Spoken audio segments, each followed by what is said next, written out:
Welcome to On the Hill podcast. I'm Evan Cummings. I'm Clay Hall. And this is something new we're trying out. We're starting out a podcast. Me and him fight a lot, so we wanted to try this out and just talk about some topics. Figured it'd be a fun thing to do. First thing we're going to hop into is the first day of March Madness. Tell me what you thought of how the first day went and some games that you thought was good and some games you thought you didn't expect. I watched the McNeese, Drake, and Arkansas game, all the upsets yesterday. And I was really impressed with McNeese. Clemson's been a good team all year. They beat Duke and Kentucky, and they just didn't look good yesterday. And McNeese won. Well, that's, I thought the same thing. Looking at McNeese, they was one of the better teams in their conference. They've won some big games, but Clemson, man, they've been a big-time school, big-time team all year, upsetting some people. And I just didn't expect it. In my bracket, I had them going to the Final Four. Oh, yeah, my bracket. Yeah, they really hurt my bracket. But moving on to the next game, I had UC San Diego and Michigan. If you talked to me during, making your bracket, I thought UC San Diego was going to be the upset team of the year. I mean, the record was 30-4 with the guy averaging 30. I told everybody that, and I thought they had enough to get it done, and they almost did. I looked in that game too. I did pick UC San Diego, but I did end up flipping back to Michigan because I just thought Danny Wolf and Michigan, their height would be a problem, and it was. And even though it was a close game, I mean, they played it close, but Michigan came out. It was a good game. One more game I want to talk about is the Louisville-Creighton game. I mean, how can you be in Kentucky and still lose? It's a home game. I don't understand. You got a team in Creighton that they are much bigger, and they might be a better team. But still, at the end of the day, you make it to the ACC championship. You run a close game with the best team in the country in Duke. Yeah. Remember, Duke, the best team in the country. Okay, just remember that for later. You'll get me fired up. And you still lose, though. I don't understand how you can play so bad when you're in your home state just a few hours down the road playing at Rupp Arena. Yeah, I saw a picture of Rupp, and it was painted red, but I guess when them cards, they get a familiar feeling to lose when they walk in Rupp. Yeah, I guess they're just used to losing there. But a funny story, I called my brother during the game yesterday. Oh. He's a big Louisville fan. Big cards. And I said, what do you think about the Louisville game? He said, I don't want to talk about it, bye, and hung up on me. I like that they lost so I can pick on him a little bit, But there's one game that I really want to talk about, and it's today's game. It's Kentucky versus Troy. Now, I want you to give your thoughts about it, and then I'll give you mine. All right, let me just dive into it real quick. Yeah, go ahead. Now, I'm not trying to hear this Kentucky slander this early in the morning. I woke up in a good mood today. But listen, Kentucky's favored by 11.5 going into this game. I'm not looking to Troy much, but I heard all their players like Waffle House. Yeah. They said they don't recruit guys that don't like Waffle House. What about that? Well, Waffle House is a good place. If you like Waffle House, you obviously know your way around the streets, so you know your way around the ball too. 24/7. Waffle House. But anyway, I like Kentucky in this matchup. Lamont Butler's going to be back. We're still out with Jackson Robinson and Kerr, but we've been playing without them for the last, couple weeks. So, with our starting point guard back, I think it'll be good. Yeah, but still, in my bracket, I took Troy, and let me tell you why I took Troy, all right? At the end of the day, Kentucky can't guard a light pole. I don't care who you got. I don't care who you got in there. I don't care. If you can't play, you got 15 guys that are in the SEC playing basketball. The SEC. All right. If you can't guard, you ain't going to win. At the end of the day, I don't care if you got 2 people out. It don't matter. You got 13 more guys that play SEC ball. With our point guard, and I don't care. You got Lamont back. Okay, without him being there, you should see the numbers. Okay. It don't matter. Let's get into Troy here. You're looking at guys. They got 2 guys averaging over 10. All right. And then if you're looking at their rebound, they're averaging 38 rebounds a game. Oh well, that's. You got guys coming in that are experienced for Troy and that are ready to play, and I just don't think that Mark Pope can get the job done. Now, if you can tell me why he's going You can't tell me Mark Pope ain't going to get the job done whenever he's paying for people's gas to go down there and watch them. He's paying for them because they need people to be there because he knows they ain't got a chance. Buddy, it's in Milwaukee, son. You think people's going to drive up there just for fun? Yeah. Drink them some beer. All right. They will. Listen, I got to talk to you about this Arkansas game yesterday. All right. Talk about the Arkansas game. These Kentucky fans, they have a controversy with Cal. They either like him now or they boo him. Yeah. Kentucky played Arkansas this year. And if you're not a Kentucky fan, but if you was, would you boo or would you cheer for Cal now that he's at Arkansas? I'm going to speak. So the reason I don't like Kentucky is because of Cal. I never thought Cal was a good coach. But what Cal has done at Arkansas and what he's been through this year, I think he's done a tremendous job at Arkansas. So if I'm a Kentucky fan, the 10 years that he brought me, before it really started to go downhill, I would be happy. I wouldn't be mad at Cal. I would cheer him on and hope he has success. But when y'all are on the same court together, that's a different story. But at the end of the day, I wouldn't boo him. Yeah. Because he's still one of the greatest coaches to coach the game. I think it's too early right now. It's too early. Now, if Pope loses this game and Cal won his first round, I'd start booing him because he didn't do it at Kentucky his last 5 years. That's fair. You know what I mean? You know what I'm saying? That's fair. All right, but we gotta move on. We gotta move on from March Madness. All right. Well, no, we're gonna stay on March Madness, but we're gonna move on to the next topic. All right. I want you to tell me your sleeper team to win March Madness. Who you think that has a chance to win the whole thing? My sleeper team actually played yesterday. I said this before the tournament. I said, I think they're too low of a seed just to be not talked about. And I went with Gonzaga. Wow. They played Kentucky close earlier this year, and they played a good SEC team in Georgia yesterday. It started the game off 27-3 and just didn't look back, and Gonzaga looked really good. No, I mean, Gonzaga, they did. They looked really good yesterday, but, I didn't really know who would win it this year. I don't think there's really that dominant of a team. I think you could go multiple ways. But after yesterday, changed my opinion. And you ain't going to like when I say this, but my sleeper team to win it all. You're going to say Troy, ain't you? Arkansas. Oof. Arkansas. I thought Arkansas played a complete game. I thought their defense looked a whole lot better from the beginning of the season to now. I think, you're looking at a Kansas team that has a top 5 coach in all of college basketball, and Bill Self. Yep. You know what I mean? So I just think that Arkansas, I know they're young, but we've seen it done before. We've seen young guys win it all before with Cal. They got Boogie Flynn back yesterday. He's arguably their best player. And I don't know.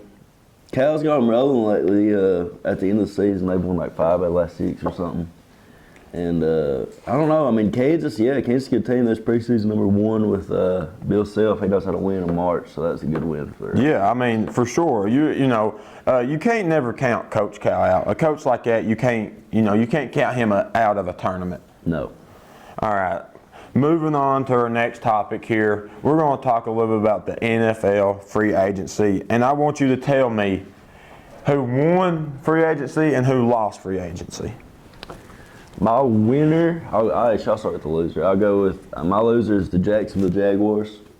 They went out and got a new head coach, but they didn't supply anything for him. I mean, they was in the playoffs 2 years ago. They got a good quarterback. They got somebody to build around, and they just didn't make any moves. Okay. Who's your winner?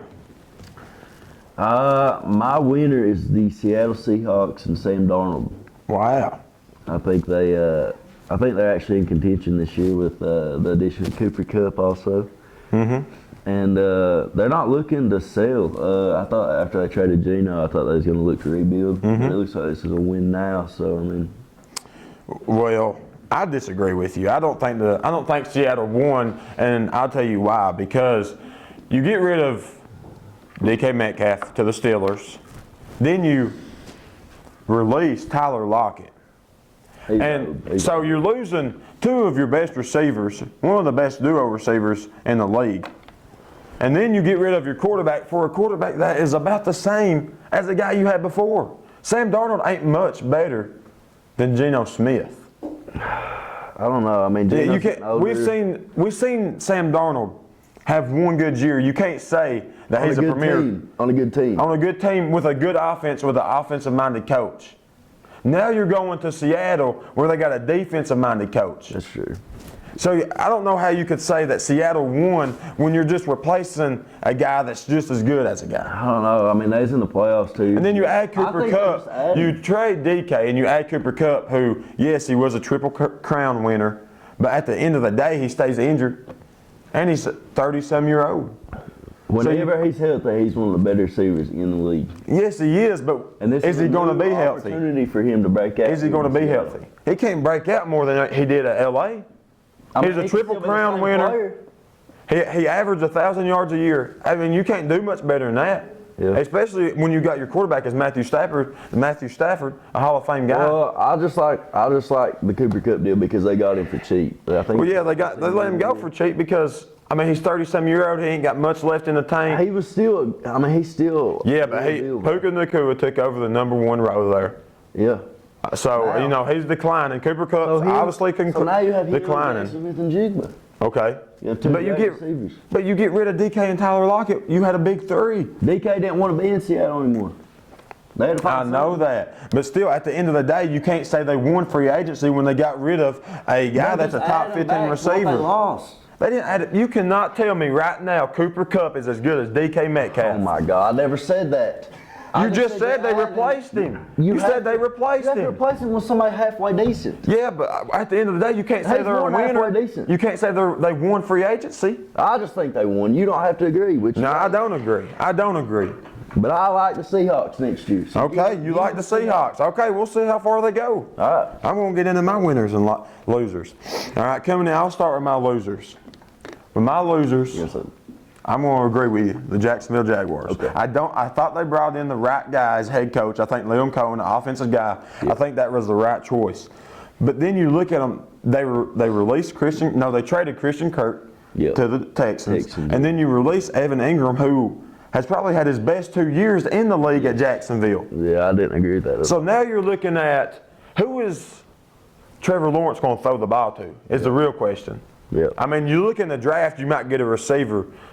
But besides that, you know, he's got Brian Thomas. That's the only option right now. You release your tight end, who was probably your second best receiver last year. Yep.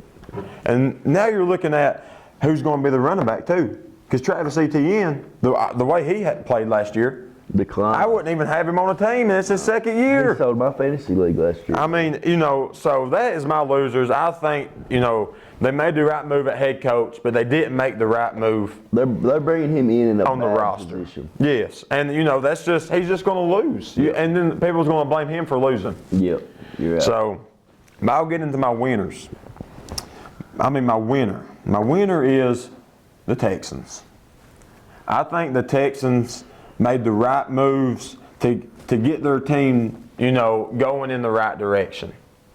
They bring in Christian Kirk, which is a third receiver for him. Tank Dell, he didn't really prove much last year. You still keep Stephon Diggs, and you keep the other receiver, Nico Collins. Yeah. All right, you got Joe Mixon, you got Stroud.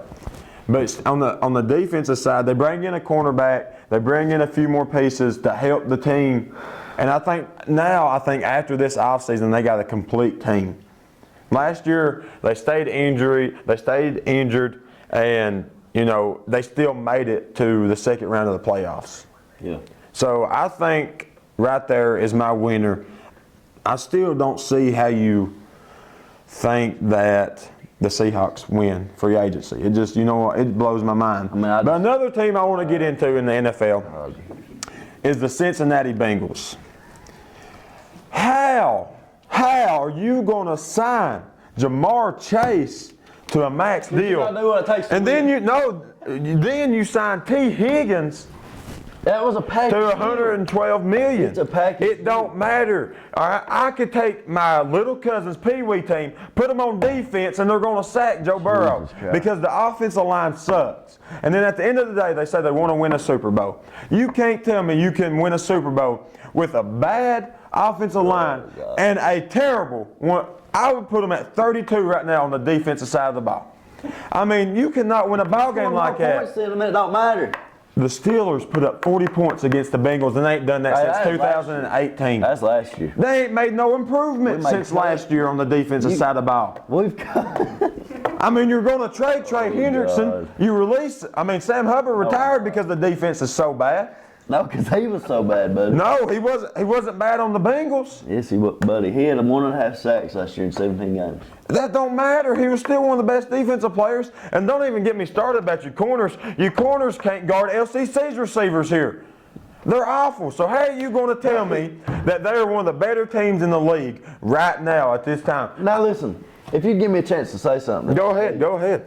But listen, Jamar Chase, he came out and said, if you don't re-sign T. Higgins, Burrow's going to be happy and Jamar's not going to sign an extension. So you have to give him a deal. Jamar's probably the best player in the NFL right now. Second, defense. We made cuts. I mean, you can't help what happened last year. You got to play the guys you have. I mean, we've signed a D tackle and a linebacker, and I think we're going to go full defense in the draft. But I didn't say we're one of the best teams. But, I mean, we're not one of the worst teams like you're in here swearing up and down that the Bengals are going to be one of the worst teams next year. But, I mean, I think you had to do it as the Bengals. You don't have. Here's the thing. You don't have to do anything you don't want to. You have to re-sign your best player and make him happy. Okay, that doesn't mean you got to re-sign the second best receiver on your team to $112 million when you ain't got no more money. You do have money. No, you don't. You have no more money after this. You're paying your wide receiver core and your quarterback. Okay. Yeah. That's it right now. What about your offensive line that can't block? They can. For Joe Burrow. They can. They can. Our left guard's the only one that needs to be replaced. Oh, is it? We cut him. Is it? Yeah. Alex Cap. Then why was they so bad last year? Because he won the Triple Crown as the worst offensive lineman last year. Okay, that's Jamar Chase. I'm not saying nothing about Jamar Chase. I'm saying as the old lineman. You can't block. At the end of the day, you cannot block. Yes, we can, bro. And then on the defensive side, tell me what you're going to do on the defensive side. Last year. Tell me what you're going to do on the defensive side. Hopefully not be as bad as last year with John Stone not being the worst safety in the league. Oh, yeah, not be as bad. How are you not going to be as bad when you haven't signed nobody? You signed a linebacker and a D tackle. Defense and you're going to play with all rookies. This is ridiculous. We're going to play with all rookies. This is ridiculous. So what you're saying?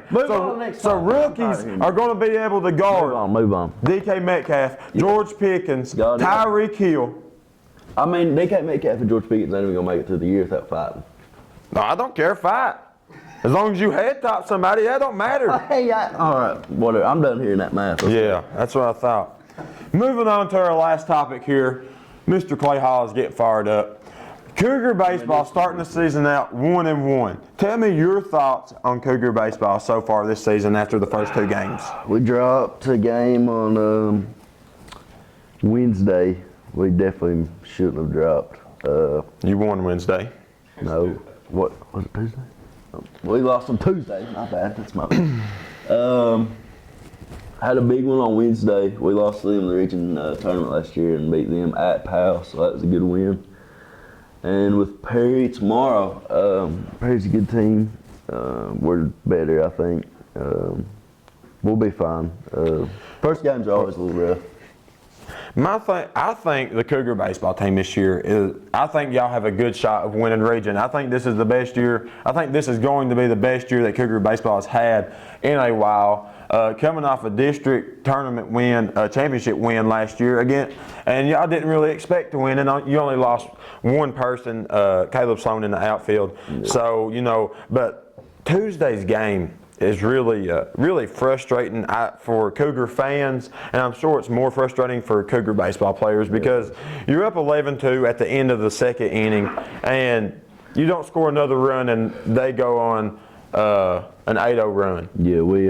So you can't. That concerns me about the pitching area because you got to have guys that can win them games that that can come in. You don't want to pitch your star pitchers when you're up 11-2. Yeah. So you got to have guys that can win, pitchers that can win. Yeah. With a lead like that, you know what I mean? Yeah. So I'm a little concerned about that, but I think this is going to be one of the best years for Cougar baseball. Yeah. Now let's turn over to Cougar softball. They start the season 0-2, losing the East Side and losing the Hazard. Yep. They lost Alyssa Nicely, one of the best pitchers in the region last year. You know, she had a phenomenal region championship game. Yep. So what are your thoughts about them this season? I've not got a chance to go up there and watch them, but I also think that they're going to have a really good year and bounce back off their start. Like I said, I mean, every high school team usually starts kind of slow, so they're going to get back on track quick. Yeah, I think the softball team, you know, I think they have a really good team this year. They only lost 3 girls last year. It always hurts losing a pitcher like that, you know what I mean? Because really, I think in softball, if you have a really good pitcher, you'll be really good and you can go really far. So, but you know, you got 2 girls that are replacing her in Scarlett Stamper, and you got the other girl, Kelsey. I can't remember her last name, but I think they'll do a great job. Kelsey Bentley. There we go. Yeah. Thanks to Steven over there for telling me. Kelsey Bentley. I think they'll do a great job. But after watching their first game, I've seen some errors that, you know, that shouldn't have happened. Like, we're missing ground balls, we miss pop flies. I know it's the first game, but them are plays that you got to make to win ball games, especially against you know, a rival that none of LCC like in the Hazard Bulldogs. You know what I mean? Like, when you're playing Hazard, you put on your best performance. It don't matter if it's the first game, it's the middle of the season, or it's the last. You always got to, you know, you got to give 110% effort, and I just don't feel like we got that. Hazard definitely played harder than us. You know, they was diving for balls. They was all over the field. They was hitting the ball. So I definitely want to see some improvement in effort